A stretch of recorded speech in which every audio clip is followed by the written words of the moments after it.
नमस्कार साथियों, स्वागत है एक बार पुनः आपके अपने YouTube चैनल पर। आप सभी साथियों का आज के हमारे टॉपिक के अंदर, जो आज का हमारा टॉपिक है कॉम्पिटिटिव मैथ्स को लेकर, बहुत ही इम्पोर्टेंट टॉपिक है। अगर आप पटवारी की तैयारी कर रही हैं, अगर आप वीडियो की तैयारी कर रहे हैं, या फिर आप चतुर्श्रेणी कर्मचारी की तैयारी कर रहे हैं, या एसएससी की तैयारी कर रहे हैं, या इवन दैट किसी भी कॉम्पिटिटिव एग्जाम की तैयारी कर रहे हैं जिसमें प्रतिशतता परसेंटेज टॉपिक आता है, तो आपके लिए आज का वीडियो बहुत ही महत्वपूर्ण होने वाला है। इसका पार्ट 1 मैं आज आपके बीच डिस्कस करने वाला हूं, जिसमें जितने भी प्रकार के क्वेश्चन बनते हैं वो मैंने इस वीडियो के अंदर डाले हैं, और अगले वीडियो के अंदर भी मैं नेक्स्ट और जितने प्रकार के क्वेश्चन बनेंगे वो भी आपके बीच लेकर आऊँगा। तो अभी आपकी स्क्रीन पर क्वेश्चन दिखाई दे रहा है। सोहन को एक परीक्षा में उत्तीर्ण होने के लिए 36% अंक प्राप्त करने थे। उसने 24% अंक प्राप्त किए तथा वह 9 अंकों से उत्तीर्ण घोषित कर दिया गया। कितने अंक उसने प्राप्त किए? 24%। और फेल हो गया वो कितने अंकों से? 9 अंकों से। 9 अंकों से अनुत्तीर्ण घोषित कर दिया गया। इस स्थिति में पूर्णांक है। तो बहुत ही शानदार क्वेश्चन है जो आपके बीच में डिस्कस करने वाला हूं, लेकिन उससे पहले हम सरलतम क्वेश्चन से स्टार्ट करेंगे। तो आज का जो हमारा पहला क्वेश्चन है, 72 का कितने प्रतिशत 9 है? तो हमारा फर्स्ट क्वेश्चन, 72 का कितने प्रतिशत 9 है? तो कैसे सोल्व करेंगे? माना 72 का x% 9 है। 72 का कितने प्रतिशत? तो मान लें हम 72 का x% 9 है, तो 72 का x% 9 है, यानी 72 इंटू x% बराबर 9। जब परसेंट हटाते हैं तो 100 से डिवाइड करते हैं, तो 72 इंटू x बटे 100 बराबर 9। अब 100 इधर मल्टीप्लाई में आ जाएगा और जो 72 है वो इधर डिवाइड में आ जाएगा। तो x बराबर 9 इंटू 100 बटे 72। अब ये कट कर दें, 9 1 जा 9, 9 8 जा 72, तो 9 के टेबल से कट हो जाएगा ये। तो 8 निमा 72 होता है, तो 8 से कट हो गया। 100 बटे 8, 100 बटे 8 सोल्व करेंगे तो 12.5 आपका आंसर आ जाएगा। तो 12.5%। तो सी ऑप्शन आपका यहाँ करेक्ट है, फर्स्ट का सी। 72 का x% बराबर 9, तो आप सोल्व करेंगे तो 12.5% आंसर आपके पास आ जाएगा। अब मूव करते हैं हम हमारे आज के अगले क्वेश्चंस की ओर। तो हमारा अगला क्वेश्चन, सेकंड क्वेश्चन है, 4.8 किग्रा का कितने प्रतिशत 12 ग्राम है? 4.8 किलोग्राम का कितने प्रतिशत 12 ग्राम है? तो यहाँ यूनिट दिया आपको किलोग्राम में, यहाँ यूनिट दिया आपको ग्राम में, तो पहले आप किलोग्राम के ग्राम बना लें। तो 4.8 किलोग्राम का मतलब हो गया 4 किलो 800 ग्राम, मतलब 4800 ग्राम। 4800 ग्राम का x% बराबर 12। तो माना 4800 का x% बराबर 12। x% कितने प्रतिशत सोल्व करना है? तो x% मान लिया मैंने। तो 4800 इंटू x बटे 100 बराबर 12। तो वही बात, 100 इधर मल्टीप्लाई में आ जाएगा, 4800 इधर डिवाइड में आ जाएगा। तो x बराबर 12 इंटू 100 बटे 4800, 2 0 से 2 0 कट गई, 12 बटे 48। तो 12 बटे 48 काटेंगे तो 1 बटे 4 बन जाएगा। 1 बटे 4 का मतलब 0.25। तो 4.8 किग्रा का 0.25% जो होता है वो 12 ग्राम होता है। तो यहाँ भी आपका जो करेक्ट आंसर है वो सी है, सी। अब हम मूव करते हैं हमारे अगले क्वेश्चन की ओर। तो अगला क्वेश्चन कहता है, तनीश अपनी मासिक आय का 17% बचत करता है। 17% वो बचा रहा है। यदि उसका मासिक खर्च, मतलब 17% बचा रहा है वो मासिक आय का। क्वेश्चन समझना है हमारे को, क्वेश्चन पर फोकस रखिएगा, क्वेश्चन समझना है और उसके बाद हम बड़ा इजीली इसका आंसर निकाल देंगे। तो तनीश अपनी मासिक आय का 17% बचत करता है। यदि उसका मासिक खर्च 4980 रुपये हो तो उसकी मासिक आय है। तो नीचे 4 ऑप्शन हमारे को दिए हैं। तो अब आप यहां देखें, आपको खर्च दिया है और ऊपर आपको बचत दी है। तो जब वो 17% बचत कर रहा है, अगर वो 17% बचत कर रहा है तो कॉमन सी बात है कि वो 83% खर्च कर रहा है। अगर वो 17% बचत कर रहा है, इसका मतलब 83% खर्च कर रहा है। तो जो उसकी आय का 83% है ना, वो 4980 है। उसने बचत की 17%, इसका मतलब खर्च किया कितना? 83%। 83% खर्च किया। वो जो 83% है ना, वो 4,980 रुपये की खर्च बताया है उसने, और खर्च है 83%। तो माना उसकी आय, उसकी मासिक आय x है। अब वो कितना खर्च कर रहा है, इसका 83% खर्च कर रहा है, x का वो 83% खर्च कर रहा है, जो कि 4,980 रुपये है, क्योंकि उसका मासिक खर्च बताया हुआ 4,980 रुपये।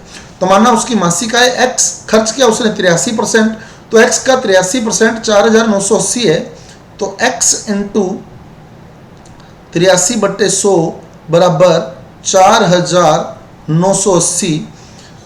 अब ये इधर मल्टीप्लाई में आ जाएगा, तो x बराबर 4,980/83, और 100 जो है वो गुणा में आ जाएगा। 100 इधर गुणा में आ गया, 83 इधर डिवाइड में आ गया, तो 4,980 इंटू 100/83। अब कट करेंगे इसको, तो 83 एकम 83, 83 को 6 से कट करेंगे तो 498 आ जाएगा। मतलब ये 60 पे चला गया। 4,980 जो है वो 83 से काटे तो 60 आ गया। 60 इंटू ये 4,980 पूरा काट दे तो 60 बन जाएगा, और 60 इंटू 100 करेंगे तो 6,000 रुपये उसकी आय आएगी। 6,000 रुपये आय आएगी उसकी। तो तनीश की जो मासिक आय है वो 6,000 रुपये है। सेकंड ऑप्शन आपका यहाँ करेक्ट रहने वाला है। तो मासिक आय उसकी 6,000 रुपये है। नेक्स्ट कहता है सोहन को एक परीक्षा में उत्तीर्ण होने के लिए 36% अंक प्राप्त करने थे। तो सोहन को एक परीक्षा में उत्तीर्ण होने के लिए 36% चाहिए थे, और उसने 24% प्राप्त कर लिए। 36 चाहिए थे, 24 प्राप्त कर लिए, और वो 9 अंकों से अनुत्तीर्ण घोषित कर दिया गया। मतलब 9 अंकों से फेल हो गया। मतलब कितने अंक कम रह गए उसके, 9 अंक कम रह गए। अगर वो 9 अंक और ले लेता तो वो पास हो जाता। मतलब जो अंक कम रहे वो कितने रहे, 9 अंक कम रहे। और अब कितने परसेंट कम रह गए वो देखो। 36 उसने लाने थे 36, लाया वो 24%। लाने उसने 36% थे, लाया वो 24%। तो कितने परसेंट कम रह गए, 12। तो परसेंट कितने कम रहे, 12। मतलब जो किसी संख्या का 12% है ना, वो 9 अंक है भाई। 9 अंक कम रहे हैं और परसेंट में 12% कम रहे हैं। इसका मतलब जो किसी संख्या का 12% है ना, वो 9 अंक है। तो माना x का 12%, करो तो x इंटू 12/100, वो 9 अंक है। समझ गए भाई। परसेंट कितने कम रहे, 12% कम रहे, और अंक कितने कम रह गए, 9 कम रह गए। इसका मतलब 12% 9 अंक के बराबर हो गया। किसी संख्या का 12% 9 अंक के बराबर होगा, तो x का 12% बराबर 9 हो गया। तो x इंटू 12/100 बराबर 9। तो इधर 100 मल्टीप्लाई में आ जाएगा, तो x बराबर 9 इंटू 100/12। अब कट करेंगे, 3 के टेबल से कट जाएगा। 3 तिया 9, मतलब 3 3 जा 9, और 3 4 जा 12। तो 3 इंटू 100 मतलब 300/4। 300/4 करेंगे तो 75 आ जाएगा। मतलब उसके पूर्णांक जो थे वो 75 थे। x का मान 75 आ गया, मतलब पूर्णांक 75 थे। अब आप सोल्व करके देख लें। 75 का 36% निकालें, 75 का 24% निकालें, तो 9 अंकों से वो फेल हो जाएगा। तो इस प्रकार x का जो मान आया वो 75 आ गया, मतलब पूर्णांक जो थे वो 75 थे। उम्मीद करता हूँ साथियों समझ आया होगा। क्वेश्चन देखिए, आप फिर पढ़े क्वेश्चन को, मैं फिर क्लियर करूंगा। आपके लिए ये टॉपिक बहुत इंपॉर्टेंट है। आप किसी भी टीचर के वीडियो को देखें, किसी भी टीचर से स्टडी करें जिसका आपको समझ आ रहा है। हर टीचर अपना बेहतर प्रयास करता है कि वो आप सामने वाले स्टूडेंट को समझा सके। अगर आपको मेरा कॉन्सेप्ट क्लियर नहीं होता तो आप उस टीचर को फॉलो करें जिस टीचर का कॉन्सेप्ट आपको फॉलो होता है। लेकिन इतना जरूर कहूँगा कि कम से कम किसी टीचर को फॉलो करें आप, ताकि जो आपके कम्पिटिटिव एग्जाम्स में आप एंटर करेंगे, वहाँ आपके सामने जब क्वेश्चंस आएंगे तो वो क्वेश्चंस आपके देखे हुए हों। मैं हर प्रकार के क्वेश्चंस आपके बीच लेकर आऊँगा। मेरा प्रयास रहेगा मैं आपको हर प्रकार के क्वेश्चन से रूबरू करा दूँ। लेकिन मैं कहूँगा इतना ही, अगर आपको मेरा कॉन्सेप्ट क्लियर नहीं होता है तो जिस टीचर का कॉन्सेप्ट आपको क्लियर होता है आप उस टीचर के कॉन्सेप्ट को देखें। तो कहते हैं सोहन एक परीक्षा में उत्तीर्ण होने के लिए उसको 36% अंक चाहिए थे, वो 24% ले आया, मतलब 12% कम रह गया। मतलब वो 12% से फेल हो गया। परसेंटेज में देखा जाए तो 12% से फेल हो गया, और अंकों में देखा जाए तो वो 9 अंक से फेल हो गया। इसका मतलब 12% 9 अंक के बराबर है। किसी संख्या का 12% 9 अंक के बराबर है, तो वो संख्या मेरे को फाइंड करनी है। तो वो संख्या मैंने फाइंड कर ली, सिंपल सी बात है। 75 संख्या मेरी आ गई है, मतलब पूर्णांक जो है 75 अंकों का वो पेपर है। ठीक है। इसको और तरीका भी होता है करने का। मान लो आपको ये समझ नहीं है, मैं वो एक तरीका और बताता हूँ आपको, फिर थोड़ा लेंथी जरूर हो जाएगा ना, थोड़ा सा लेंथी हो जाएगा वो, लेकिन आपको वो क्लियर हो जाएगा कि कैसे करें। थोड़ा तरीका देखो वो लेंथी हो जाएगा, लेकिन मैं आपको थोड़ा क्लियर करता हूँ, ठीक है। फिर हमारे पास दूसरा ऑप्शन क्या रहता है, दूसरा ऑप्शन रहता है हमारे पास, जैसे उसने क्या कहा था, देखो उसने कहा था कि 36% अंक लाने थे, 24 लाया, वो 24% लाया। तो आप पहले 80 का 24% निकाल लें, 80 का 24% निकालें जो वो लाया, फिर 80 का 36% निकाल लें, फिर दोनों का अंतर देख लें तो 9 आना चाहिए, क्योंकि 36 अगर 36% लाता वो तो वो पास हो जाता, 24% लाया तो वो 9 अंकों से फेल हो गया। अब आप 75 का करके देखें, 75 का 36% करके देखें, देखो कितना आएगा, करके देखते हैं अपने। 75 का 36% तो 25 के टेबल से कट गया, 25 या 75, 25 चौका 100, तो 4 एकम 4, 9 चौके 36, 9 तीय 27, मतलब अगर 36% मतलब वो 27 नंबर लाता ना तो वो पास हो जाता। अब वो लाया 24% है, तो 75 का 24% भी निकाल के देखे आप। 75 का 24% कैसे निकालेंगे, 75 इंटू 24/100, और वही 25 के टेबल से कटेगा, 25 तिया 75, 25 चौका 100, 4 एकम 4, 6 चौके 24, 6 तिया 18, मतलब वो 18 अंक लाया। अब देखो लाने थे 27, लाया 18, मतलब 9 अंकों से फेल हो गया। तो आप ऑप्शन से भी कर सकते हैं, आप 80 का 36% निकालें, 80 का 24% निकालें, अंतर अगर 9 नहीं आ रहा तो मतलब 80 गलत है, क्योंकि वो कह रहा है 9 अंकों से अनुत्तीर्ण हुआ है, मतलब 80 ऑप्शन गलत है। 90 का 36% निकालें, 90 का 24% निकालें, दोनों का अंतर निकालें, 9 नहीं आ रहा तो मतलब ऑप्शन गलत है, क्योंकि क्वेश्चन के अकॉर्डिंग 9 अंकों से अनुत्तीर्ण हुआ है वो। तो 75 का 36% 27 बनता है, तो उसको 27 लाने थे, 75 का 24% मतलब वो 18 लाया, तो यानी वो 9 अंकों से फेल हो गया। क्लियर है। अब चलते हैं हम अगले क्वेश्चन की ओर। अगला क्वेश्चन भी बहुत ही शानदार है। एक परीक्षा में राकेश ने 30% अंक प्राप्त किए। राकेश कितने लाया, 30%, और वो 85 अंकों से अनुत्तीर्ण रहा, 85 अंकों से अनुत्तीर्ण रहा। और इसी परीक्षा में पारस ने 44% अंक प्राप्त किए। बहुत बढ़िया क्वेश्चन है। देखो, एक परीक्षा में राकेश ने 30% अंक प्राप्त किए और वो 85 अंकों से अनुत्तीर्ण रहा, मतलब पास होने के लिए कितने चाहिए थे उसको 30% तो वो ले आया। माना वो संख्या, माना जो पूर्णांक थे वो x थे, माना पूर्णांक कितने थे x, वो लाया कितना, x का 30% लाया, तो वो लाया है x इंटू 30/100, मतलब 30x/100, वो ले आया कितना, 30x/100, सीधा लिख देता हूँ, x का 30% मतलब 30x/100 तो वो ले आया, 30x/100 तो वो ले आया, ठीक है, 30x/100 तो ले आया वो। अब वो फेल कितने अंकों से हुआ, 85 अंकों से वो फेल हो गया। इसका मतलब अगर वो 85 नंबर और लाता तो वो पास हो जाता, समझ गए। 30x/100 तो वो लाया और 85 अंकों से फेल हो गया।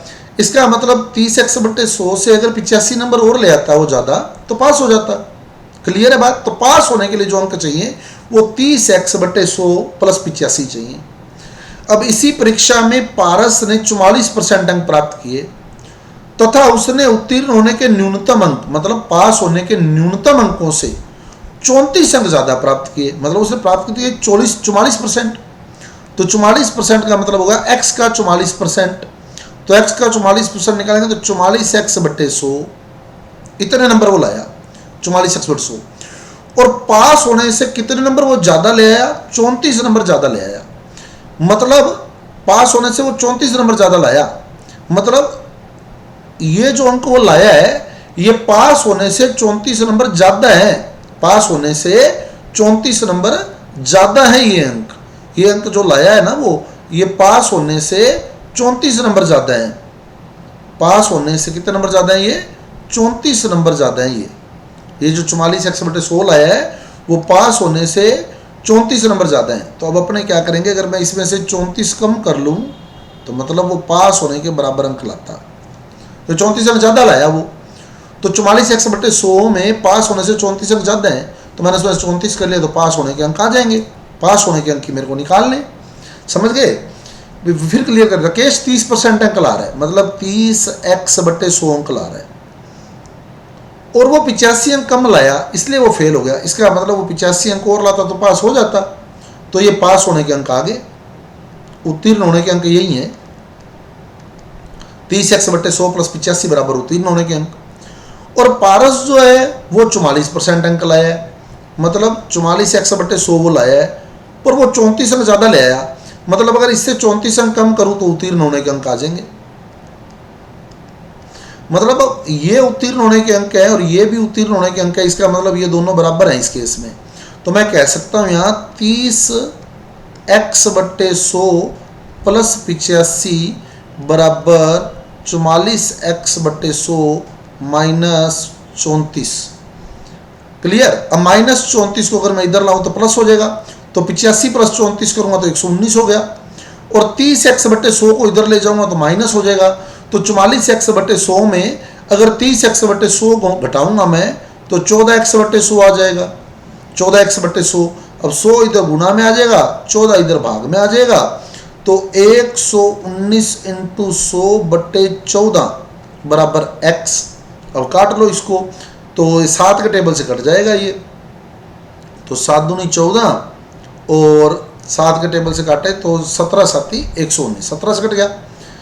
अब 1700/2, 1700/2 मतलब 850, x का मान आ गया 850। मतलब पूर्णांक जो है 850, x मैंने पूर्णांक माने थे, पूर्णांक 850 है। पूर्णांक कितने हैं? 850 है। अब वो किसी भी एक समीकरण को फॉलो कर लो आप, चाहे इसको फॉलो कर लो चाहे इसको फॉलो कर लो, पूर्णांक है 850, तो 850 है तो x का मान 850 आ गया। ठीक है, x का मान आ गया 850। अब इस समीकरण को फॉलो कर लो आप, अपने इस समीकरण को फॉलो करके देख लेते हैं। अब मैं इस समीकरण को फॉलो कर रहा हूं, एक समीकरण कोई सी फॉलो कर लेना आप, ठीक है, एक समीकरण कोई सी फॉलो कर लो। अब मैं इस समीकरण को फॉलो कर रहा हूं, x का मान आ गया 850, ठीक है, x का मान 850 आ गया, तो 30 इंटू 850/100 प्लस 85 बराबर उत्तीर्ण अंक। उत्तीर्ण अंक की मेरे को निकालने हैं कि उत्तीर्ण होने के लिए कितने अंक चाहिए, यही मेरे को निकालना है। तो 0 0 दोनों 0 कट गई, तो 85 into 3 plus 85, 85 into 3 plus 85, 85 into 3 होगा 255, 255 में अगर मैं 85 जोड़ूंगा तो ये आ जाएगा मेरे पास 340, 340 अंक उसको पास होने के लिए चाहिए थे। तो सेकंड ऑप्शन आपका करेक्ट है। थोड़ा सा क्वेश्चन फोकस करें आप। वो क्वेश्चन कहते हैं एक परीक्षा में राकेश ने 30% अंक प्राप्त किए, ठीक है, मतलब मान लो पूर्णांक जो है x है, तो x का 30% तो वो ले आया, यानी 30x/100 तो वो ले आया, और 85 अंकों से वो फेल हो गया। मतलब इससे अगर 85 अंक ज़्यादा लाता तो वो पास हो जाता, मतलब प्लस 85 लाता तो उसके पास होने के अंक आ जाते। तो 30x/100 प्लस 85 बराबर पास होने के अंक। क्लियर, पहली समीकरण क्लियर। 30x/100 प्लस 85 बराबर पास होने के अंक आ गए। और वो कहते हैं इसी परीक्षा में पारस 44% अंक लाया, मतलब पूर्णांक तो x थे, अब पारस जो है 44% लाया तो x का 44% निकाल लिया, तो 44x/100 बन गया। पर वो 34 नंबर ज़्यादा लाया है पास होने से। अगर 34 नंबर ज़्यादा लाया है तो 44x/100 में से अगर मैं 34 कम कर दूँ तो पास होने के अंक आ जाएंगे। तो 30x/100 प्लस 85 पास होने के अंक हैं, और 44x/100 माइनस 34 पास होने के अंक हैं, तो मतलब दोनों अंक बराबर हो गए पास होने के अंक। तो 30x/100 प्लस 85 बराबर 44x/100 माइनस 34, माइनस 34 का पक्षांतर किया प्लस हो गया, 30x/100 को उधर लेगा तो माइनस हो गया, 44x/100 माइनस 30x/100 बराबर 85 प्लस 34। तो 44x/100 में से जब मैं 30x/100 को कम करता हूँ, 44x/100 में से जब मैं 30x/100 को कम करता हूँ तो 14x/100 बचता है। 14x/100 बराबर 85 प्लस 34 मतलब 119। तो x का मान आ गया 850, x का मान 850 आ गया। अब दो समीकरण मेरे पास बनी हुई है, 30x/100 प्लस 85, 30x/100 प्लस 85 बराबर पास होने के अंक, या 44x/100 माइनस 34 बराबर पास होने के अंक। पास होने के अंक की मेरे को निकालने हैं, तो मैं किसी भी एक समीकरण में x का मान रखूंगा तो पास होने के अंक मेरे पास आ जाएंगे। तो उम्मीद करता हूं आपको क्वेश्चन जो है वो समझ आया होगा। आगे चलें अपने। एक परीक्षा में 36% विद्यार्थी हिंदी में तथा 47% विद्यार्थी अंग्रेजी में उत्तीर्ण रहे। यह प्रश्न बहुत बार पूछा जाता है। ऐसा प्रश्न जो है काफ़ी बार कंपटीशन में आया है। एक परीक्षा में 36% विद्यार्थी हिंदी में तथा 47% विद्यार्थी अंग्रेजी में अनुत्तीर्ण रहे।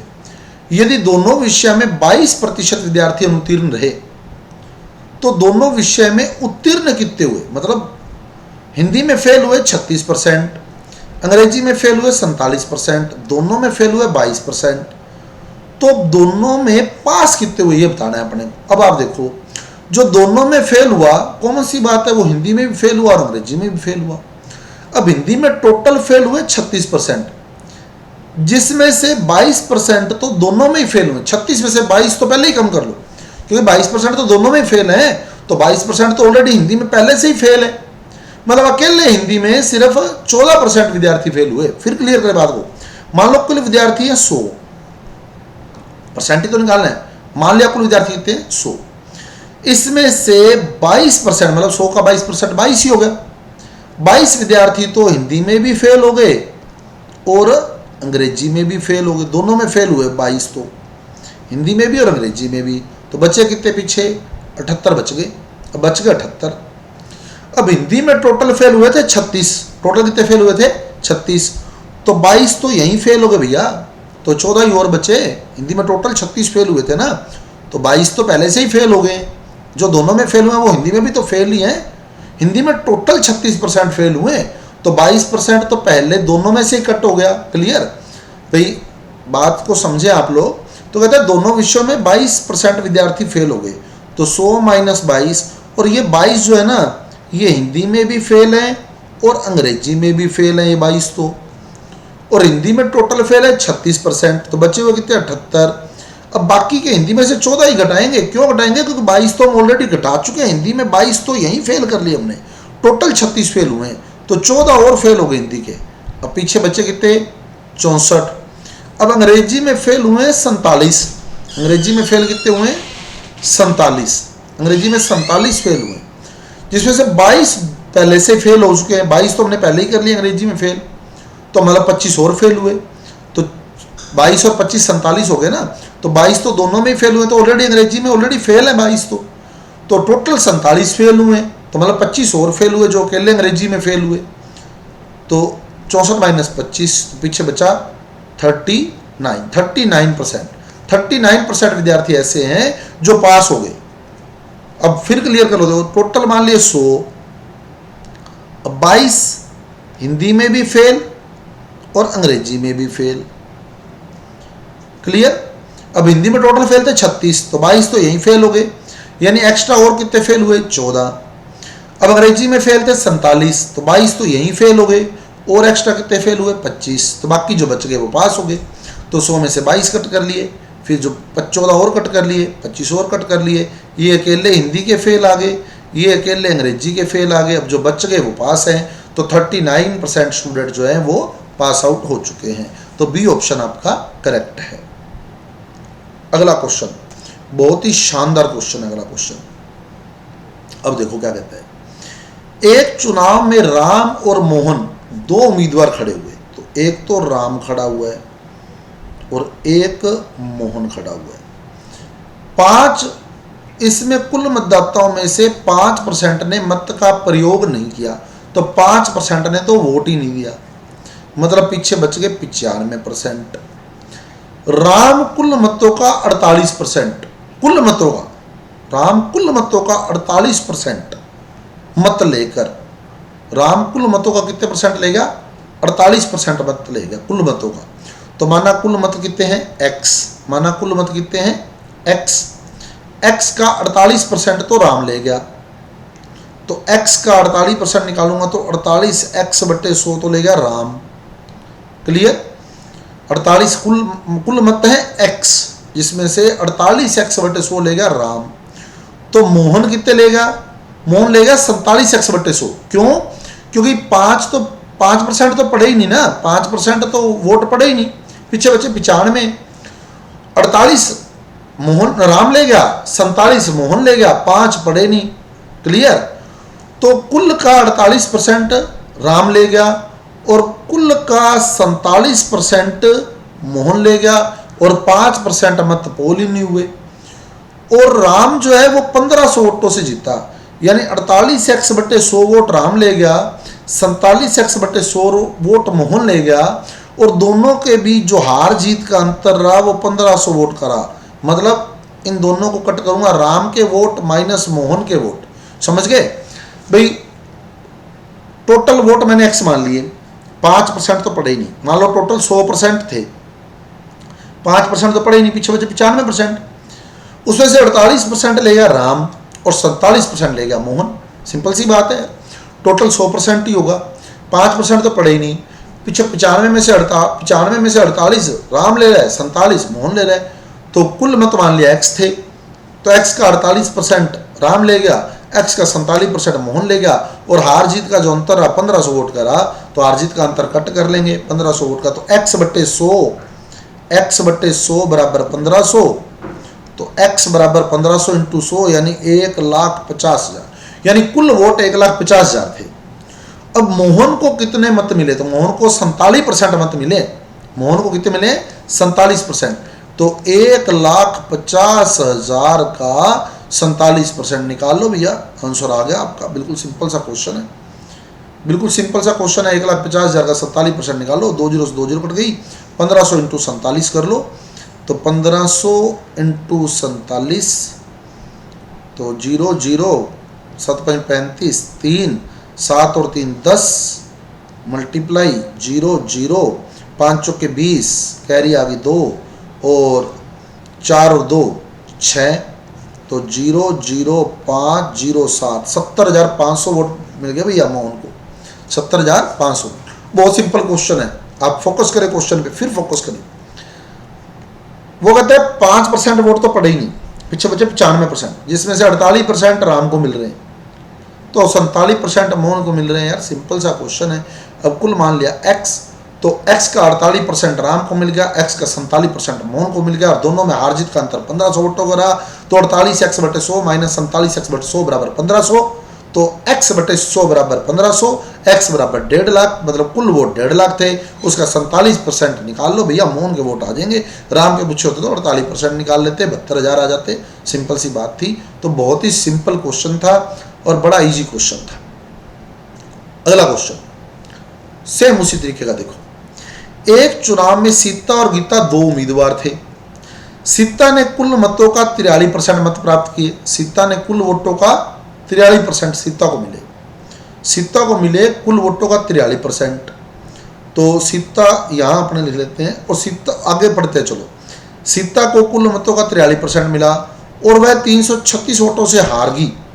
मतलब जो गीता को मिला वो 336 अंतर रहा उसमें। गीता के वोट माइनस सीता के वोट, सीता को 43% मिले और वो 336 से आ रही है। तो मतलब गीता के वोट माइनस सीता के वोट अगर मैं करूं तो वो 336 का अंतर रहेगा, 336 वोटों का। अब सीता को 43% मिले तो गीता को 57% मिले। अब मान लो कुल x है, तो गीता के वोट हो गए 57x/100, सीता के वोट हो गए 43x/100, और हारी कितने वोटों से है वो 336 से, तो माइनस दोनों का अंतर 336 है। सिंपल सी बात है यार। अगर सीधा कह रहे हैं सीता और गीता 2 उम्मीदवार हैं और सीता को 43% वोट मिले और वो 336 वोटों से हार गई, मतलब गीता के वोटों में से मैं सीता के वोट घटा दूंगा तो 336 आएगा। तो गीता के वोट भैया अगला बता रखा है, सीता के वोट आपको बता रखा है 43% है, गीता के 57% है। अब मान लो कुल वोट x थे, तो x का 57% 57x/100, x का 43% 43x/100, दोनों का अंतर निकाल लो। 57x/100 माइनस 43x/100 बराबर 336, वो दिया हुआ है उसने। क्लियर? तो 14x/100 बराबर 336, ये 100 मल्टीप्लाई हो जाएगा।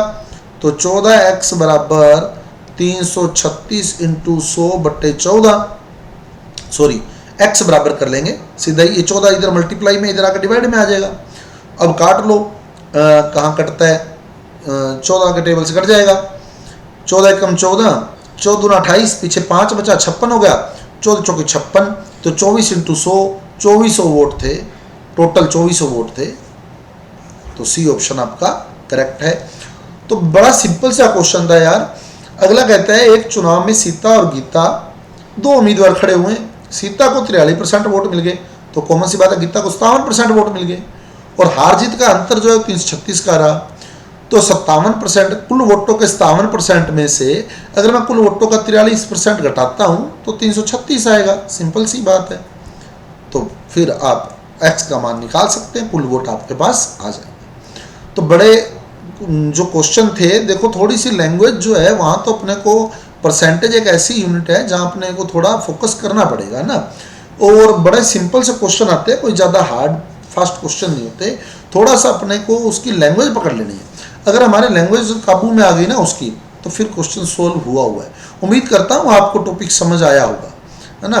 थोड़ा सा एक बार रिपीट कर लीजिएगा। मैं फिर यही कहूँगा, आप टॉपिक क्लियर करें। अगर आपको मेरा समझ नहीं आता है तो जिस टीचर का समझ आता है आप उस टीचर को फॉलो करें, लेकिन किसी टीचर को फॉलो करें बच्चे। नौकरी आज की डेट में सर्विस लेना सबसे ज़्यादा हार्ड है। कंपटीशन जो है वो दिन ब दिन बढ़ता जा रहा है, और हमारी समस्या ये है कि हम कहीं सेटिस्फाइड नहीं हो रहे हैं, हम इधर उधर भटक रहे हैं। तो उसी का नुकसान जो है हमें मिलता है ना। तो आप एक जगह अपने मन को शांत करें, और जिस टीचर पर आपको बिलीव है कि वो आपका बेड़ा पार लगा सकता है, आप उस टीचर को थाम लें, और निश्चित रूप से आपकी जो नैया है वो पार लग जाएगी। और आशा करते हैं कि आप आने वाले समय में राजकीय सेवा के अंदर जो है वो चयनित होंगे, और अपनी जो सेवाएं हैं वो राष्ट्र हित में आने वाले जो जिस भी विभाग में आप जाएंगे राष्ट्र हित में समर्पित होकर अपनी सेवाएं प्रदान करेंगे। तो मिलते हैं कल के वीडियो में प्रतिशतता के पार्ट 2 के साथ। जय हिंद, जय भारत।